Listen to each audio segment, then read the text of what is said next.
Assalamualaikum warahmatullahi wabarakatuh. Waalaikumsalam. Ya Pak, selamat malam. Selamat malam Mas Nendi. Iya, ini saya mau bertanya. Ini kan untuk akuntansi syariah kan saya baru menerima mata kuliah ini di Universitas Muhammadiyah Ponorogo.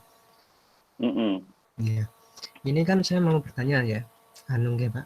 Untuk akuntansi syariah itu diterapkan itu apakah sudah dari dulu atau setelah adanya perbankan syariah? Soalnya asumsi saya itu juga perbankan syariah dan akuntansi syariah itu beriringan ya. Mungkin ini kan saya belum menggali lebih dalam untuk mengenai akuntansi syariah. Yang jelas kan untuk akuntansi syariah mungkin itu adanya setelah akuntansi ada. Jadi, nah kan untuk akuntansi syariah kan pasti berhubungan dengan perbankan syariah dan keuangan-keuangan yang syariah yang sudah bermunculan di beberapa puluh tahun kebelakangan ini. Sekian. Oke, ya baik Mas Nendi. Memang ini masih pertemuan yang pertama ya Mas ya. Dan semuanya juga. Karena memang masih pertemuan yang pertama, kita memang belum membahas sampai sejauh itu. Insya Allah pertanyaan Mas Nendi tidak akan saya jawab malam ini. Mas Nendi sendiri nanti yang akan menemukan jawabannya seiring dengan perkuliahan kita dari pertemuan ke pertemuan. Cuman sekilas saja, mungkin untuk referensi dasar kita bahwa akuntansi syariah itu kan secara harfiah bisa diartikan sebagai akuntansi yang punya basis atau punya dasar filosofis, bukan hanya sekedar dasar metodologis loh ya, dasar filosofis itu dari aturan-aturan agama Islam. Karena syariat yang kita pakai, syariat itu adalah aturan di dalam agama Islam. Berarti keberadaan agama dan keberadaan akuntansi itulah yang bisa dipakai untuk menjawab kapan akuntansi syariah itu muncul. Ya. Nah, sekarang kalau kita runtut dalam sejarah Islam, bahwa agama Islam itu sudah ada, ya jelas mulai dengan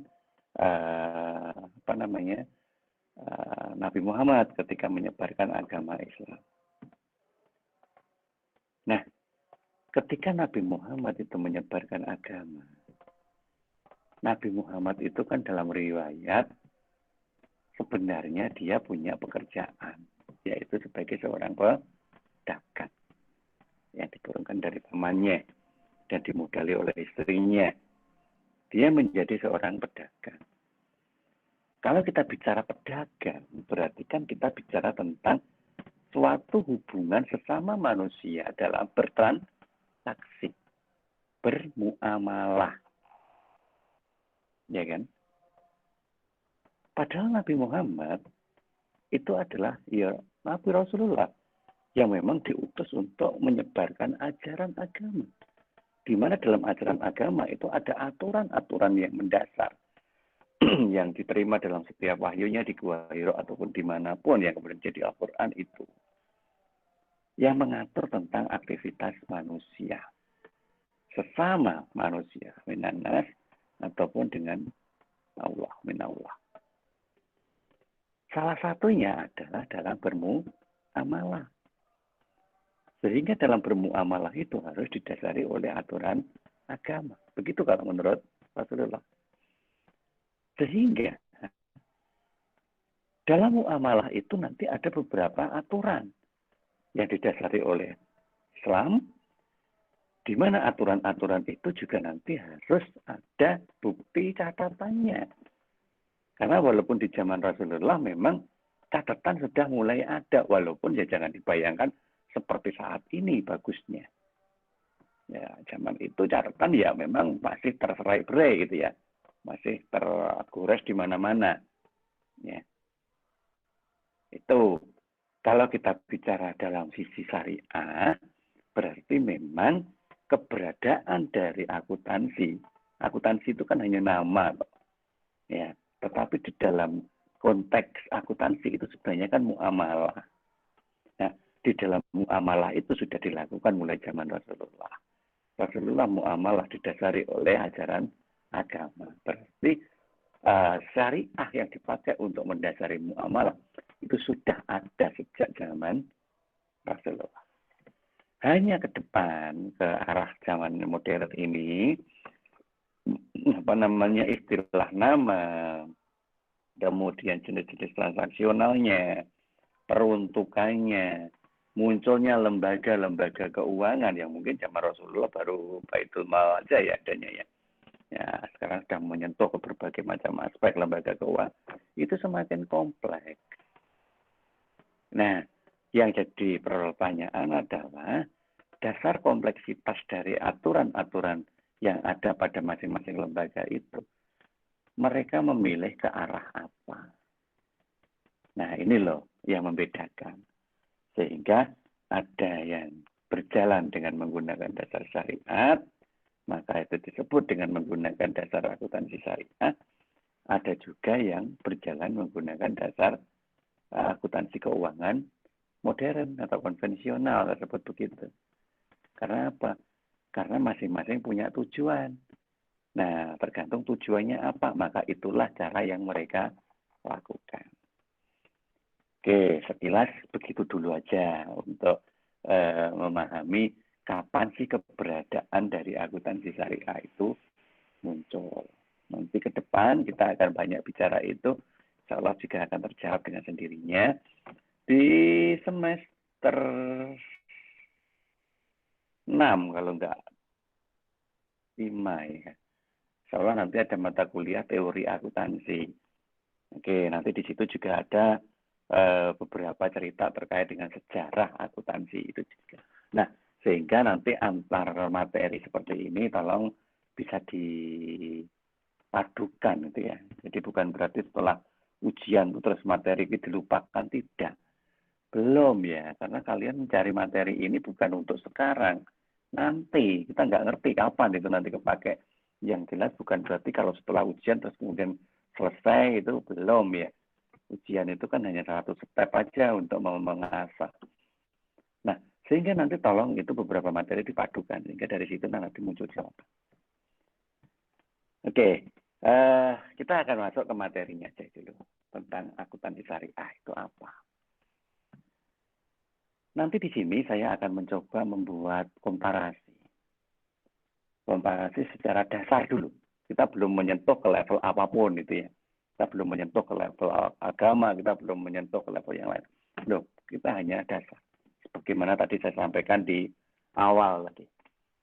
Bahwa yang namanya orang ketika melakukan aktivitas usaha, aktivitas transaksional, pasti dimulai dari sebuah tujuan. Ya. Karena tujuan itulah nanti yang akan mempertemukan dengan orang-orang yang lain yang mestinya mempunyai tujuan yang sama, maka bisa berjalan secara bersama-sama. Nah, tujuan itu lebih banyak dipengaruhi oleh kondisi lingkungan sekitar yang menjadi kebiasaan atau yang menjadi panutan. Kenapa kok panutan? Ya karena dibentuk dalam kegiatan seperti itu. Misal, ketika kita belajar akuntansi, mayoritas yang diajarkan adalah akuntansi keuangan. Kenapa? Karena memang akuntansi keuangan itulah yang paling banyak dibutuhkan nanti di luar sana untuk membantu aktivitas-aktivitas transaksional bisnis. Kenapa kok bisnis banyak mengarah ke akuntansi keuangan? Karena tujuan bisnis adalah satu, yaitu profit. Profit. Nah, profit itu hanya bisa disusun dengan menggunakan metodologi berdasarkan akuntansi keuangan modern. Ya, sudah. Itu anunya. Nah, oleh karena itulah maka orientasi-orientasi itu menjadi world view, menjadi pandangan hidup. Bahwa tujuan dari usaha adalah memperoleh keuntungan, di mana keuntungan itu nanti dapat digunakan untuk berbagi. Karena di dalam usaha itu ada dua hal yang harus kita bagi, yaitu dividen dan capital gain. Nah, oleh karena itulah maka mayoritas orang yang dicari adalah itu. Kalau yang dicari itu, maka sebagai penyedia juga harus menyediakan itu. Sehingga ketika sama-sama mempunyai pandangan hidup yang seragam, yaitu orientasi terhadap profit, maka dunia ini lebih banyak berorientasi pada profit, di mana profit adalah sebuah hasil akhir. Ya kan? Profit itu kan hasil akhir. Nah, karena profit menjadi hasil akhir, maka orang tidak banyak peduli terkait dengan proses. Terserah kamu mau berproses seperti apa. Yang penting tidak ada masalah dalam proses itu. Yang saya ingin tahu, bahwa capaian yang kalian lakukan dalam proses itu, pada hasil akhirnya, bisa mengarahkan profit seperti apa. Maka, untuk mencari amannya dalam proses itu, ikuti aja standar. Nah, standar itu berasal dari mana? Standar adalah rumusan dari kesepakatan mayoritas orang yang tersebut dengan nama benere wong akeh tadi. Nah, karena itu sudah kesepakatan banyak orang dan menjadi sebuah pandangan hidup dan dilakukan secara serentak di seluruh dunia, maka itu otomatis menjadi world system, ya, sistem dunia. Jadi tidak ada satupun yang akan berdebat terkait dengan debit dan kredit, asal itu benar loh ya. Nah, kondisi di mana seseorang memang berorientasi pada hasil akhir, di mana hasil akhir adalah profit. Profit itu nanti ada sebuah keuntungan yang kita bagi untuk dividen dan untuk menambah modal. Maka orientasi dari bisnis itu adalah bagaimana modal selalu bertambah. Dalam akumulasi modalnya itu terus mengalami peningkatan. Jika labanya meningkat, otomatis laba ditahan juga akan bertambah. Sehingga modalnya akan meningkat. Nah, modal dalam bahasa aslinya itu adalah capital. Sehingga seringkali orang mengatakan bahwa mayoritas orang yang berpikir pada orientasi modal adalah orang-orang kapitalis. Nah, begitu runtutannya. Nah, ketika kita berpikir secara kapitalis, maka segala tindakan kita dalam sistem perekonomian menggunakan budaya-budaya kapitalis. Sederhananya tadi loh, budaya kapitalis itu yaitu apa?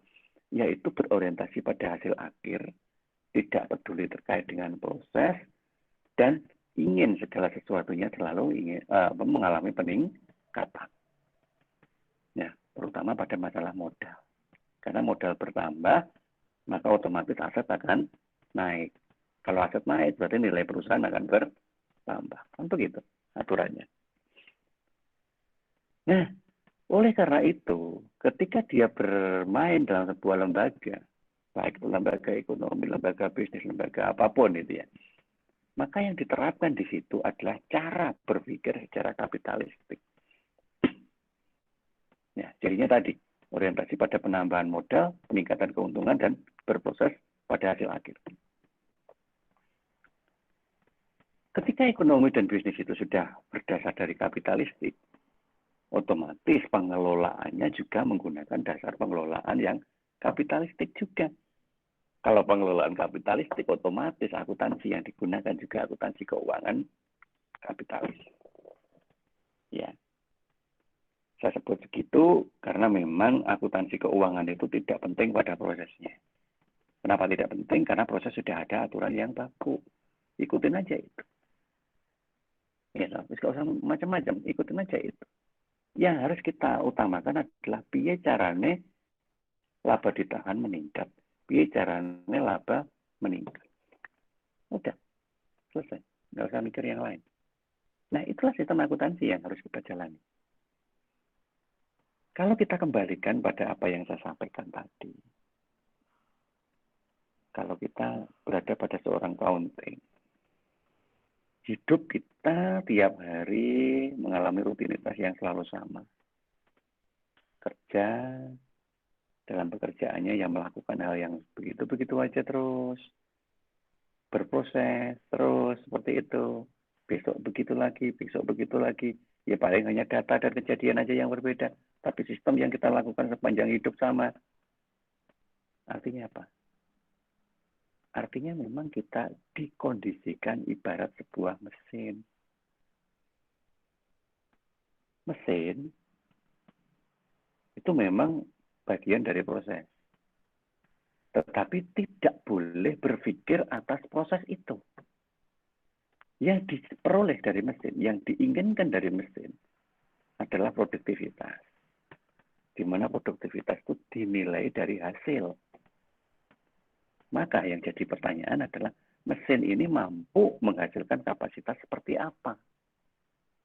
Nah, ketika kita berada pada dunia yang sama seperti mesin tadi, maka pertanyaan ke kita juga sama. Kamu bisa memberikan apa? Semakin banyak kamu bisa memberikan, maka semakin banyak yang bisa saya berikan. Karena hidup ini take and give. Nah, berpikirnya kan begitu. Ya kan? Kita akan dibayar semakin tinggi jika apa yang kita lakukan semakin bermanfaat bagi mereka. Sekarang pertanyaannya, manfaat bagi mereka itu apa? Yang jelas ya itu tadi, tujuan dari bisnisnya. Kalau memang tujuan bisnisnya adalah orientasi pada kapitalisme, orientasi pada capaian laba, ya berarti memang ke sana. Nah, rata-rata orang yang sudah berada pada kondisi seperti itu, maka dia akan melakukan segala cara. Karena memang proses tidak penting. Gitu. Melakukan segala cara, yang penting masih ada dasar yang digunakan untuk cara-cara itu. Perkara dasarnya itu mungkin di serempet-serempet karo sesuatu yang beda, dicoba mixing dengan beberapa hal yang lain, itu nggak ada yang akan peduli itu kan, gitu. Karena tidak ada benar dan salah di situ. Maka segalanya berjalan, yang penting menghasilkan yang paling utama tadi. Nah, inilah outline dalam hidup kita. Oleh karena itu nanti orang lama-kelamaan akan berpikir bahwa pandangan hidup yang paling efektif di dunia ini adalah sekuler. Ya kan? Kenapa? Karena dasar-dasar sekuler itu tidak banyak aturan. Kenapa kita tidak ingin banyak aturan? Ya karena memang aktivitas itu ya monoton, aktivitas itu ya linier. Aktivitas itu ya terus berulang terus begitu terus. Aturannya nggak ada, ya aturannya ya cuma itu. Sekali kita sudah terjun dalam sebuah aktivitas, ya sudah kita berulang-ulang tiap hari melakukan hal yang sama. Nah, itu disebut sekuler. Nah, hal yang sama ini mayoritas kan sesuatu yang menjadi aturan dunia. Ya kan? Aturan dunia. Coba deh ingat kembali lah dalam dirinya. Di tempat usaha saya, pernahkah sekali aja mencoba menyampaikan bahwa dalam pekerjaan ini juga ada Tuhan? Ya sudah, silakan dicari sendiri-sendiri. Jika memang iya ada, berbahagialah. Karena pekerjaan kalian itu ya tidak sekedar hidup di dunia yang menjadi orientasi. Tetapi kalau memang sama sekali tidak, kita nggak pernah menemukan ada istilah peran Tuhan di situ. Ya, pesan saya hati-hati. Karena kita semua tahu bahwa hidup itu tidak hanya di dunia. Ya, jadi kalau hidup ini dihabiskan hanya di dunia saja, kapan kita menyiapkan untuk kehidupan berikutnya? Nah, ini yang harus kita sadari dulu. Karena kalau memang kita sudah masuk ke budaya sekuler, jelas di situ tidak ada peran Tuhan. Segala sesuatu yang dipentingkan adalah dari sisi rasionalisme. Ini tadi yang saya katakan, kebenaran itu hanya kebenaran akal. Kebenaran rasional. Kalau secara rasional kita bisa membuktikan bahwa itu benar, selesai. Itu semua menganggap benar. Nah, di sini. Sehingga orang-orang yang menyiapkan diri untuk berpikir secara rasional, mencari dasar-dasar yang rasional, maka dialah yang jadi penguasa. Dia yang menang. Ya. Kenapa? Karena kehidupan di dunia ini, jika sudah bisa dirasionalkan dengan tepat, maka semua orang pasti akan mengikuti. Terutama kalau ditambahi dari sisi-sisi materi, materialisme. Misalkan gini, kita diajak berpikir bahwa hidup ini perlu uang. Nah, begitu. Terus kita mengatakan, uang bukan segalanya. Iya, tapi mereka akan mendebat bahwa tanpa uang maka nggak bisa segalanya juga. Mau apa? Nyatanya, segala sesuatu di sini butuh duit. Lihat kan orang-orang yang nggak punya duit, seperti apa hidupnya. Kalau kita rasionalismekan, maka dengan tidak punya uang itu akan sengsara. Iya, kan? Coba berpikir rasional. Nggak duit-duit, sengsara.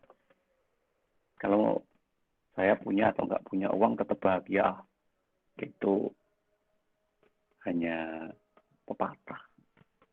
Ya. Kalau secara rasionalisme nggak akan mungkin itu terjadi.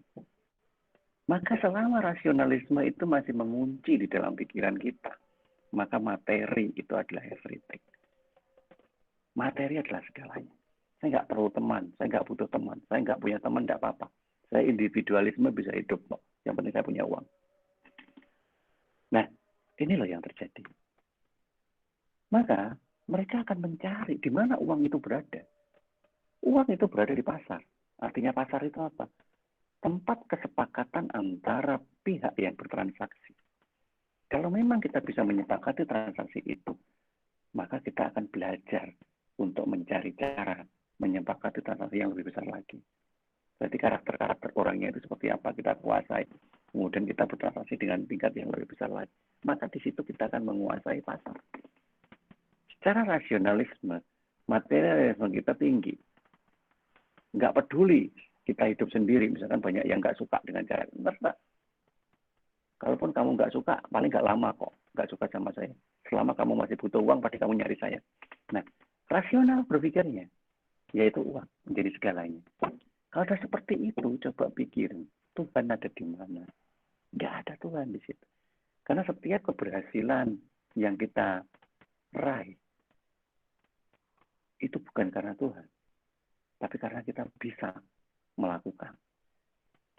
Nah, orang yang terkunci berpikirnya dari sisi rasionalisme ini, yang ada di dalam otaknya hanya ada dua, yaitu segala sesuatu yang rasional, yang dilandasi oleh nafsu. Pasti cuma itu aja. Dan sebaliknya, nafsu, rasional, nafsu, cuma dua itu. Nah, jika kita itu terlalu rasional, maka kita akan mati rasa. Rasa itu sudah nggak ada. Rasa itu bisa secara indrawi, bisa juga secara perasaan. Nggak ada. Orang lain menderita, urusanmu. Salah kamu miskin. Nah, kadang begitu kan. Karena rasional. Kenapa kamu miskin? Coba pikiran. Nah, kamu kurang kerja keras. Kamu tidak ngikut saya. Kamu terlalu santai.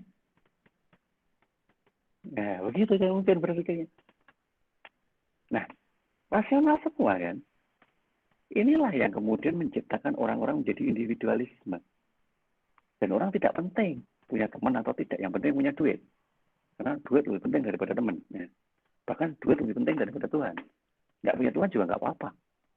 Nah, yang penting duit. Itulah cara berpikir kapitalisme.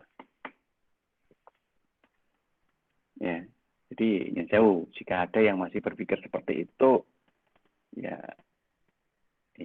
perlu segera istighfar gitu ya. Karena apa? Selama kita melihat KTP kita itu di situ agamanya masih Islam, berarti kita pernah mengucap syahadat. Pernah, ya. Pernah ki jane ya juru. Nggak raya wong Islam pernah salat 5 waktu kan ya. Setiap sholat itu paling tidak kita sudah mengucap syahadat. Kan kita selalu mengupdate syahadat. Tapi syahadatnya bukan syahadat di mulut gitu ya.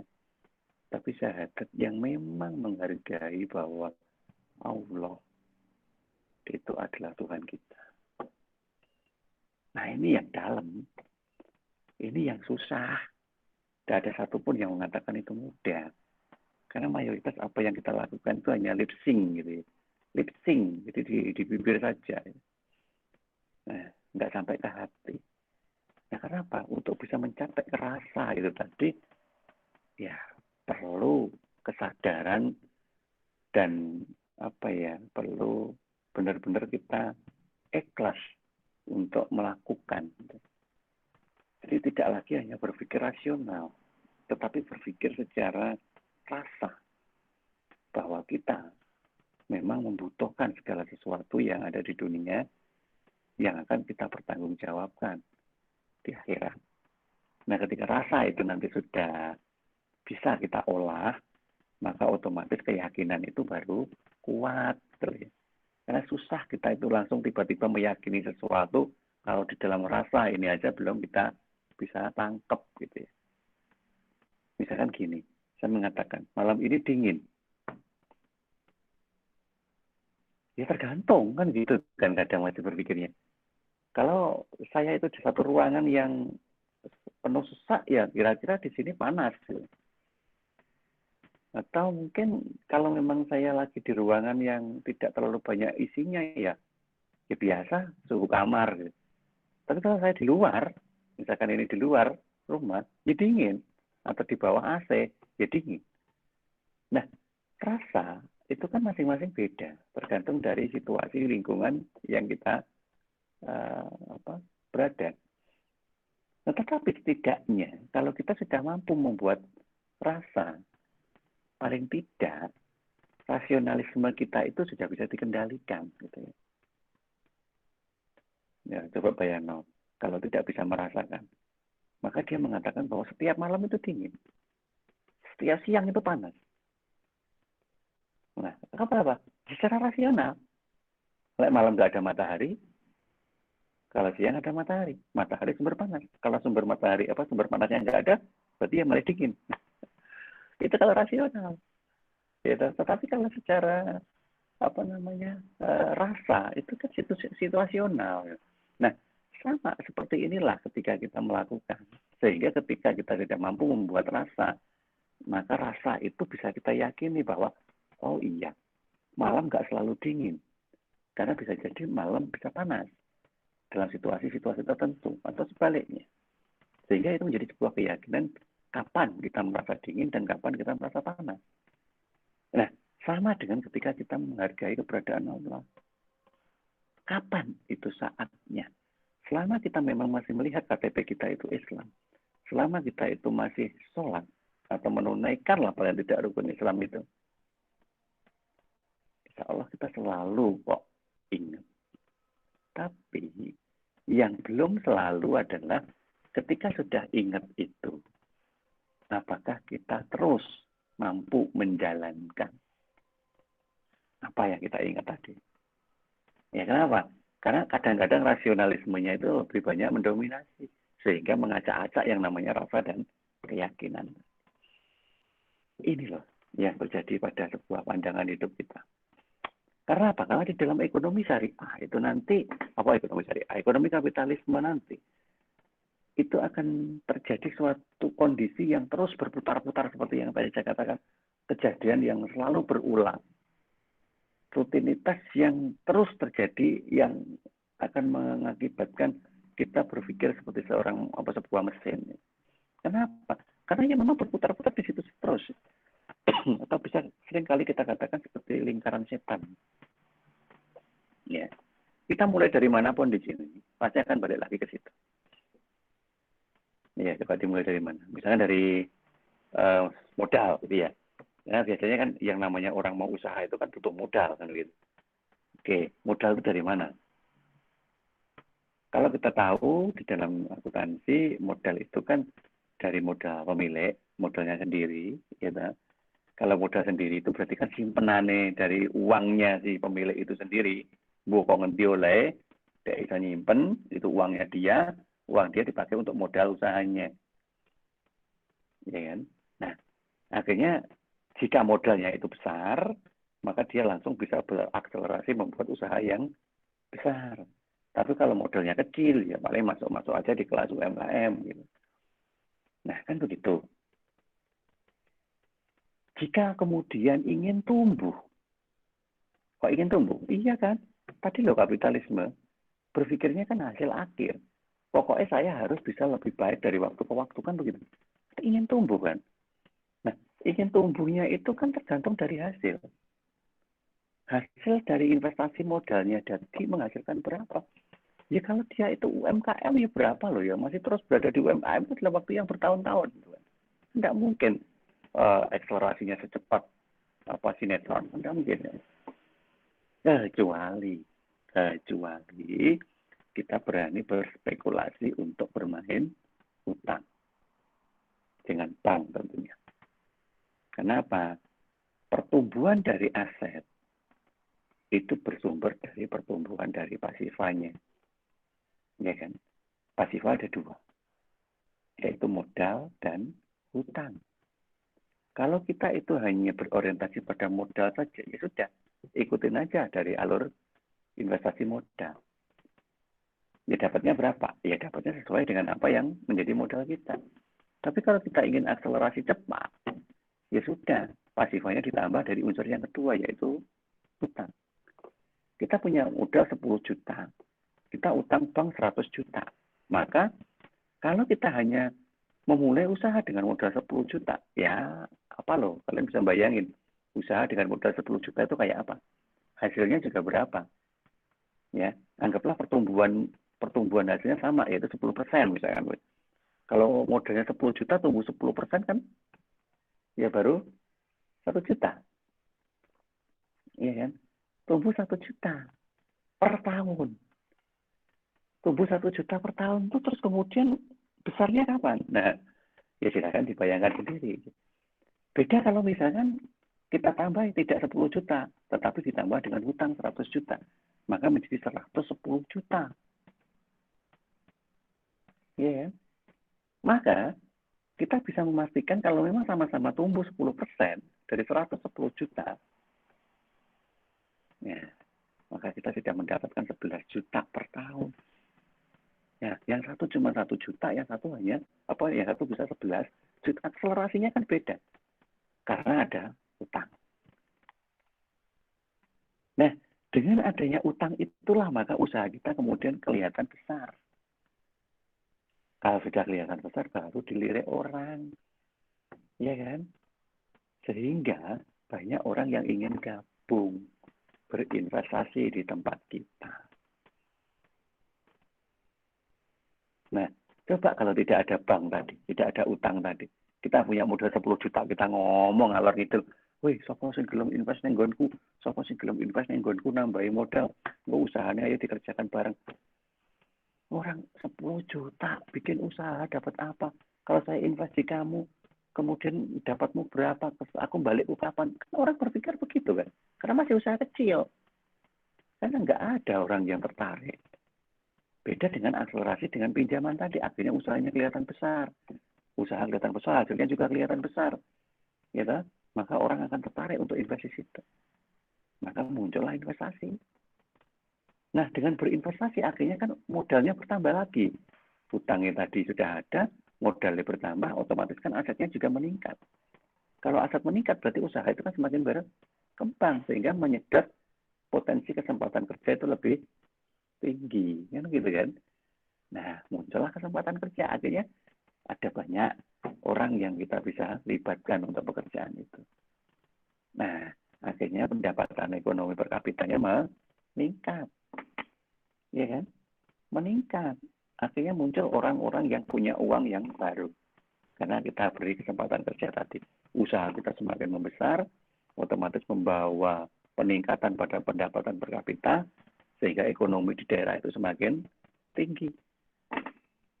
Nah, kalau kita pikir secara rasional, apakah itu salah?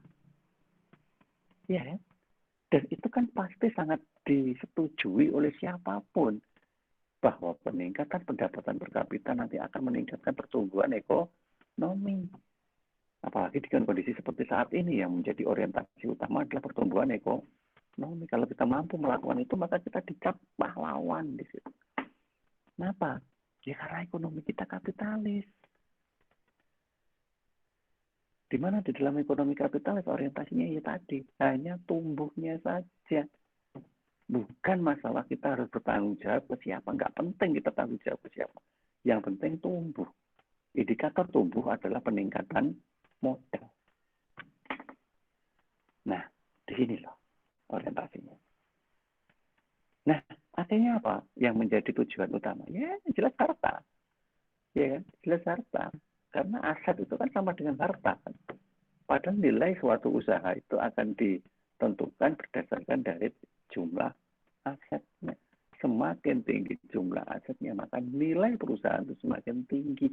Jika nilai perusahaan semakin tinggi, maka harga saham perusahaan itu juga semakin meningkat. Itu kembali lagi kan, itu ke cara berpikir rasional. Nah, iya, karena kita memang masih berada di sini, di kapitalisme. Ya, semuanya akhirnya dikelola berdasarkan dari prinsip-prinsip kapitalisme. Sehingga nanti termasuk akuntansi yang lahir, ya jelas karena akuntansi itu kan pendukung gitu ya. Akuntansi itu adalah suatu proses untuk penyampaian informasi. Kalau datanya adalah data kapitalis, ya informasinya pasti kapitalis. Termasuk di pengelolaannya, mulai dari perencanaan, itu juga sudah merencanakan sesuatu yang berorientasi pada hasil akhir. Kemudian mengorganisasikan fungsi-fungsi staff, itu juga mencari orang-orang yang punya cara berpikir yang sama. Coba kalian datang aja melamar ke satu perusahaan yang memang jelas-jelas di situ orientasinya adalah profit dengan membawa Islam. Ditanya, Mbak, Mas, apa yang akan kamu lakukan kalau nanti diterima bekerja di sini? Kamu ngomong, saya akan bekerja sesuai dengan ajaran agama Islam. Sehingga segala sesuatu yang di sini harus sesuai dengan sunatullah. Segala sesuatu yang di sini harus sesuai dengan syariat Islam. Segala sesuatu yang di sini harus berorientasi kepada Tuhan Yang Maha Esa. Apa kira-kira yang akan menjadi resume dari pihak yang menginterview itu?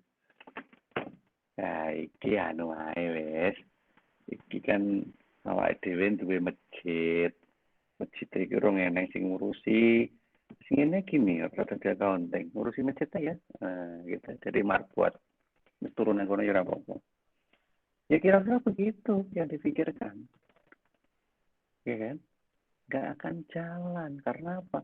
Karena cara berpikir beda.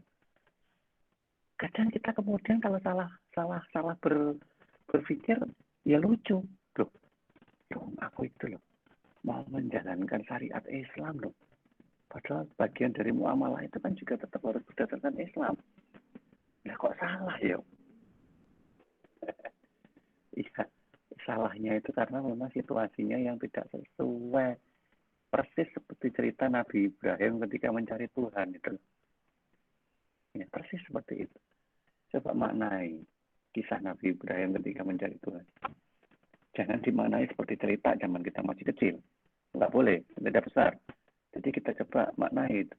Kenapa Tuhan menurut Nabi kenapa kok Nabi Ibrahim menurut awal-awalnya itu mengaku matahari Tuhan, angin Tuhan, awan Tuhan, gunung Tuhan. Tetapi ketika semuanya itu bisa hilang, bisa berubah, keyakinannya juga ikut berubah. Gitu. Karena dia meyakini bahwa Tuhan itu tidak akan berubah. Gitu.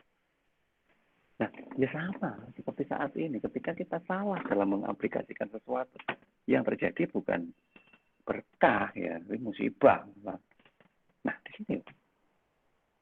Ya, jadi jangan sampai salah memposisikan diri.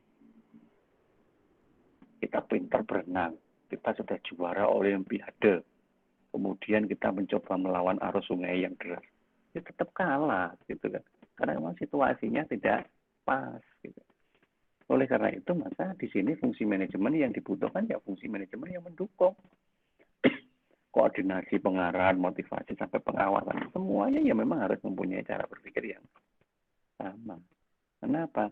Cara berpikir yang menjadi orientasi adalah mencari partner, mencari tambahan modal, termasuk fungsi akuntansinya. Ya, fungsi akuntansi juga semua diarahkan ke sana. Coba aja lihat pengalaman belajar akuntansi keuangan sebelum-sebelumnya. Ya kan? Semuanya kan berorientasi pada transaksional. Tidak boleh transaksi itu sampai tidak terlaporkan. Prinsipnya kan begitu. Semua harus dilaporkan dengan menggunakan metode yang jelas. Metode yang jelas itu metode apa? Ya, sesuai dengan standar keuangan. Standar keuangan itu sumbernya dari mana? Ya telusurin saja. BSAK itu dari mana? Apakah BSAK itu disusun berdasarkan dari ikhtiarnya orang-orang Islam atau bukan? Atau kalaupun orang Islam yang menggunakan dasar agama atau bukan? Saya yakin tidak. Karena memang BSAK itu turun dari beberapa aturan-aturan yang ada pada kiblat akuntansi dunia, yaitu Amerika. Dan Amerika jelas-jelas negara sekuler. Gitu ya. Negara sekuler berarti prinsipnya adalah kapitalis. Itu sudah otomatis. Nah, sehingga sistem akuntansinya juga kapitalis. Nah, oleh karena itu maka segala sesuatu yang menjadi orientasi adalah pengukuran efektivitas dan efisiensi dengan dasar-dasar kapitalis. Ya dampaknya macam-macam. Kalau yang ini dampak negatif gitu ya. Kalau dampak positifnya kan tadi sebagian sudah. Ini dampak negatif aja. Kerusakan alam, lingkungan, eksploitasi. Yang kayak semakin kaya, miskin semakin krisis keuangan, krisis. Itu semua, itu kan sebenarnya muncul di proses. Gara-gara proses itu tidak diperhatikan. Karena itu dianggap tidak rasional. Maka ya sudah, serahkan aja pada kondisi. Kalau kemudian saya misalkan jadi pengusaha tambang, terus di dalam perut bumi itu banyak sekali bahan tambang yang bisa saya eksplorasi, kan tidak mungkin saya tinggal. Ya kan saya eksplorasi semua kan. Kalau perkara habis itu kemudian buminya jadi bolong, dilihat dari bulan kelihatan, itu kan urusan nanti gitu ya, kayak di Freeport gitu. Bolongnya Freeport itu dilihat dari bulan aja kelihatan. Nah itu kan urusan nanti kan gitu ya. Nanti kan ada konservasi. Ada pihak lain yang nanti bisa melakukan konservasi. Nah, karena dia tidak peduli pada proses. Yang penting hasil. Eksploitasi juga begitu tadi. Jam kerja kamu itu ya, mulai jam 8 sampai jam 4. Udah. Harus di setiap saat itu yang terjadi. Jadi kan di jam itu seolah-olah kita adalah milik dari pimpinan. Milik dari pekerjaan kita. Kalau misalkan kita punya keinginan, punya rencana secara manusiawi, secara keluargaan di jam itu, nggak bisa. Nggak bisa. Ya, bahkan kuliah aja kadang, Pak saya lembur, saya nggak bisa kuliah. Ya, padahal sudah di luar jam kerja. Tapi gara-gara ada lembur tadi, akhirnya masih jadi miliknya pimpinannya. Jadi ya seperti itu. Itu cara berpikir kita yang memang dampak dari eksploitasi gitu. Yang kayak semakin kaya. Ya jelas karena dianggap sudah ngerti dalannya duit. Padahal dalannya duit ya kapitalis tadi. Gitu. Yang miskin semakin miskin. Ya miskinnya belum tentu karena dia goblok gitu ya. Miskinnya belum tentu karena dia bodoh. Belum tentu karena dia malas. Ya, bisa jadi karena memang situasinya yang tidak sinkron tadi. Ya, akhirnya yang terjadi adalah pinter-pinteran gitu ya. Karena rasional yang dipertaruhkan di situ. Sehingga siapa yang bisa pinteri, maka dia yang menang. Tetapi sepinter-pinternya, itu ya, berbahasa ya. Sepinter-pinternya ikan berenang, dia tetap akan basah. Ya. Maka terjadilah krisis keuangan. Termasuk juga krisis kepercayaan. Nah, yang paling sering kelihatan kan, sekali orang itu berbuat salah, maka untuk mengembalikan dia pada situasi sebelum dia salah itu semakin susah. Ya karena tadi ada krisis kepercayaan tadi. Ya itu efek dominonya dibaca sendiri aja ya. Ya sudah. Nah, kenapa kok itu semua terjadi? sekali lagi di sekuler tadi, dalam sebuah piramida kehidupan ini, yang menjadi world view-nya adalah tauhid. Tauhid tahu ya. Tauhid itu ketika kita sudah merasa bahwa tidak ada Tuhan dalam hidup ini. Tauhid. Jadi kita itu adalah makhluk yang paling sempurna. Manusia. Jadi yang paling bisa mengatur dalam kehidupan ini ya manusia. Tidak ada Tuhan. Jadi kalaupun ada keberhasilan dari aktivitas manusia, ya karena manusianya yang pintar, bukan Tuhan. Nah, maka dia menciptakan sistem ekonomi yang memang didominasi oleh cara-cara berpikir sekuler tadi, yang disebut sistem ekonomi kapitalis. Otomatis kalau sistemnya sudah kapitalis, maka hasilnya juga ya orang-orang kapitalis dan budaya-budaya kapitalis. Nah, beda dengan ketika kita bicara di Islam. Oke, ini sedikit saya geser ya. Kalau dari tadi saya banyak bercerita tentang kapitalis, ini saya geser ke Islam. Islam bagaimana? Islam mendudukkan keyakinan sebagai worldview. Maka keyakinan yang ada di dalam Islam disebut dengan tauhid. Apa tauhid? Tauhid itu meyakini bahwa Allah itu ada. Yakin itu berarti kemudian kita punya perilaku. Perilaku bahwa Allah maha segalanya. Ya kan? Sehingga ketika kita dalam hidup ini tidak sendiri. Di dalam hidup ini selalu ada Allah. Sehingga ketika ada masalah dan ada kegembiraan yang kita terima, maka semua ini dari Allah. Dan itu bukan hanya sekedar logika. Karena kalau di logika nggak bisa. Gimana kita bisa melogikakan Allah? Nggak bisa. Karena Allah kan nggak wujud. Padahal logika itu nyampainya pada sesuatu yang wujud saja. Kalau nggak wujud, nggak bisa dilogika. Yang bisa dipercaya. Nah, ketika kita memang sudah mempercayai, maka segala sesuatu yang ada di dalam aturan-aturan yang berlaku di dunia ini, ya harus mengikuti aturan-aturan Allah. Karena semuanya milik Allah. Sehingga buat sistemnya adalah sistem ekonomi Islam. Artinya sistem yang dilandasi oleh aturan-aturan Islam dalam menjalankan sebuah perekonomian. Otomatis hasilnya juga adalah hasil ekonomi Islam. Nah, saat ini yang terjadi adalah berkelompok. Karena keduanya belum bisa menyatu. Jadi yang kelompok meyakini tauhid adalah sebagai worldview, maka dia membentuk jaringannya sendiri. Tapi kelompok yang memang tidak meyakini adanya keberadaan Allah karena masih berpikir sekuler tadi, ia membentuk jaringannya sendiri. Tetapi gara-gara manusia masih lebih percaya pada sesuatu yang sifatnya rasional dibanding sesuatu yang sifatnya harus diyakini, maka kalau di persentase terbanyak itu masih mengarah pada orang-orang yang berpikir secara rasional.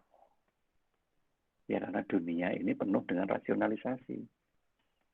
Maka untuk bisa bahagia di dunia ini, maka yang harus kita lakukan adalah melakukan sesuatu yang rasional. Sesuatu yang tidak rasional itu tidak banyak yang bisa melakukan. Karena apa? Kepercayaannya yang kurang.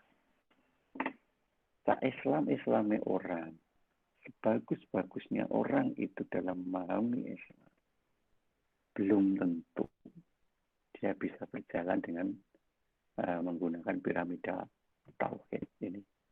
Belum tentu gitu ya. Ya. Bisa jadi di satu sisi ya, tapi di sisi yang lain mungkin masih beda. Dan terus begitu. Nah, orang-orang yang memang sudah mengkomitmenkan diri berada pada jalur ini, itu nggak banyak. Nggak banyak, gitu ya. Karena orang-orang yang sudah mengkomitmenkan diri pada jalur seperti ini, sudah tidak lagi berpikir tentang dunia. Selama memang kita masih berpikir tentang dunia, ya sudah sulit kalau misalkan memang harus bergerak ke arah itu. Ya. Nah, Oleh karena itulah apa yang kita bicarakan ini, seperti yang tadi dari awal saya katakan, saya tidak bermaksud untuk mempengaruhi panjenengan semua untuk ke arah mana. Tidak. Saya hanya memberikan cerita, memberikan informasi bahwa di dunia ini, saat ini yang berjalan adalah dua sistem. Yang pertama adalah sistem ekonomi kapitalis yang menjadi mayoritas, dan sistem ekonomi Islam yang masih menjadi minoritas. Ya, cuman tidak penting mayoritas atau minoritas itu. Yang penting adalah bagaimana cara kita untuk memahami manakah pandangan hidup yang terbaik menurut kita. Jadi ketika kalian memang masih berpikir secara kapitalis, itu tidak salah. Itu tidak salah. Yang jadi salah adalah ketika kalian menyadari bahwa Islam menjadi agamanya dan kalian tidak menggunakan Islam di dalam aktivitas kehidupan. Nah, ini yang jadi salah. Gitu ya. Makanya ya monggo, terserah bagaimana nanti kita akan bersikap. Yang jelas, orientasi yang ada pada pandangan hidup, ekonomi, dan termasuk akuntansi Islam. Karena akuntansi tadi kan diciptakan oleh sistem ekonominya. Yang pertama adalah membantu terciptanya masyarakat yang beriman kepada Allah. Beriman itu seperti apa? Monggo nanti didiskusikan dengan ustadznya yang lebih pintar. Membantu sistem ekonomi berjalan secara adil sesuai dengan syariat. Adil itu yang seperti apa? Nanti monggo. Tapi insya Allah nanti di beberapa penjelasan saya ke depan, kita akan bahas itu ya. Membantu bisnis dikelola secara syariah yang diridhoi ya. Bisnis yang diridhoi Allah itu yang seperti apa? Membantu manajemen membawa bisnis melaksanakan fungsi sebagai bagian dari kewajiban manusia kepada Allah. Ya, kalau kita memang merasa sebagai ciptaan Allah, maka pertanggungjawaban kita pasti kepada Allah. Gitu. Karena manusia itu adalah diciptakan sebagai khalifah. Khalifatullah fil ard. Ya, di Al-Quran banyak itu yang menyebutkan. Ya, diciptakan di bumi ini untuk bertindak sebagai khalifah, utusan. Ya namanya utusan itu kan ya harus mengikuti siapa yang mengutus. Apa enak utusan terus karpe dewi kan nggak mungkin itu. Nah, terus diutus ngapain? Nah itu loh yang harus kita pahami. Kalau kita mau bicara rasional juga nggak apa-apa, kita bicara rasional. Gitu. Kalau kita tadi adalah khalifah, di Al-Quran ada. Al-Quran adalah pandangan hidup atau pertemuan hidup orang Islam. Maka khalifah seperti apa yang direncanakan Allah pada manusia? Jadi kalau manusia itu bisa jadi khalifah, maka dia akan jadi orang yang dihargai oleh Allah. Akhirnya dapatlah yang namanya pahala. Tetapi orang yang disuruh jadi khalifah kemudian sakar PDW, ya sudah, dia mendapatkan dosa hukum. Nah, kenapa? Ya karena itu tadi. Membantunya itu tadi tidak jelas. Gitu kan. Padahal arahnya ke sana tadi. Membantu, membawa bisnis, melaksanakan fungsi sebagai bagian dari kewajiban manusia. Karena pertanggungjawaban itu tidak hanya hablum minan nas, tapi juga hablum minallah. Nah, oleh karena itulah nanti akan terjamin yang namanya informasi yang membantu manusia mematuhi semua ketentuan Allah. Udah, arahnya ke sana. Yang lain itu nanti tujuan akhir. Itu oke lah. Itu normatif ya. Tapi pada prinsipnya semuanya berarah ke situ. Oleh karena itulah, maka tadi dari awal saya katakan, yang harus kita pelajari bukan teknis dulu. Tidak. Kalau dalam kondisi seperti ini, yang harus kita pahami, pelajari adalah hal-hal yang rasional dari aspek filosofisnya dulu. Ya. Karena filosofis inilah nanti yang mendasari segalanya. Nah, termasuk dia akan mendasari sistem, dan sistem akan menghasilkan sebuah teknik.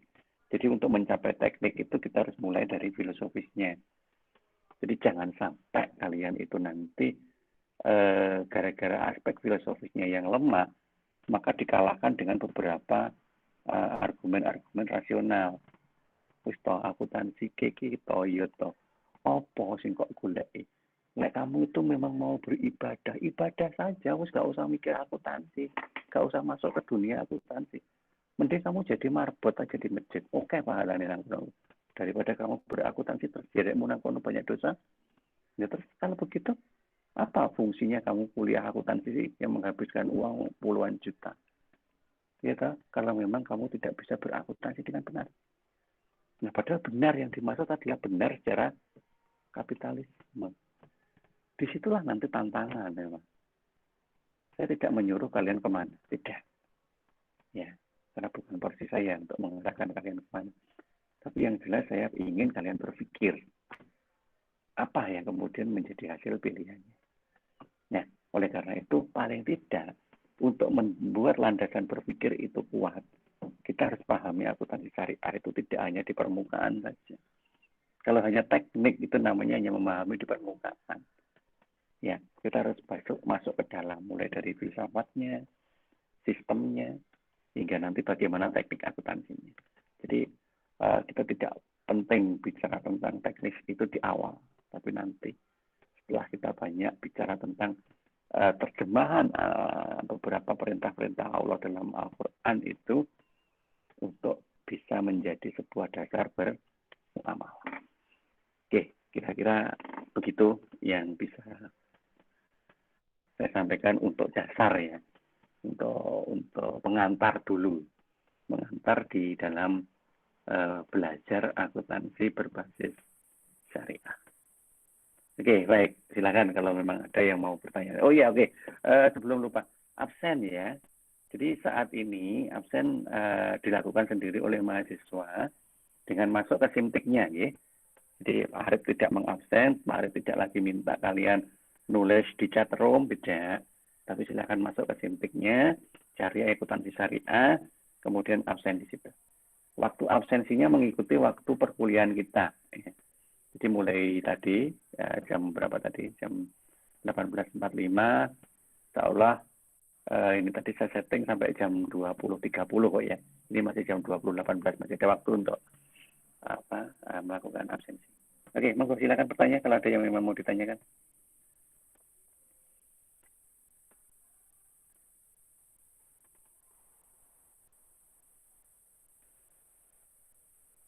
Atau mungkin cukup dulu untuk pembahasan kita malam hari ini. Insya Allah nanti kita akan lanjut di pertemuan berikutnya.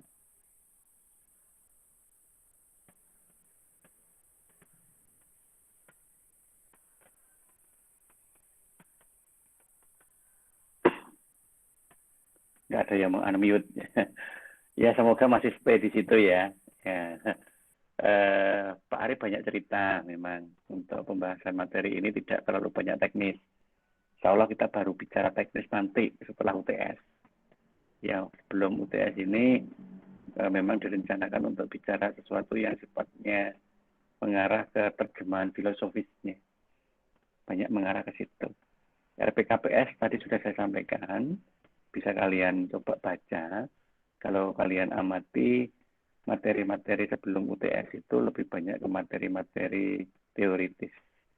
Teoritis dari aspek filosofis dari akuntansi syariah. Ya. Next week, insya Allah kita coba akan bandingkan beberapa aspek yang ada pada akuntansi konvensional dan akuntansi syariah. Oke, nggak ada yang ditanyakan?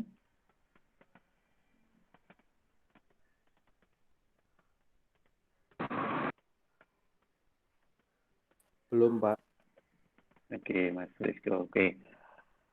Kalau memang belum ada yang ditanyakan, untuk sementara kuliah kita cukupi sampai di sini.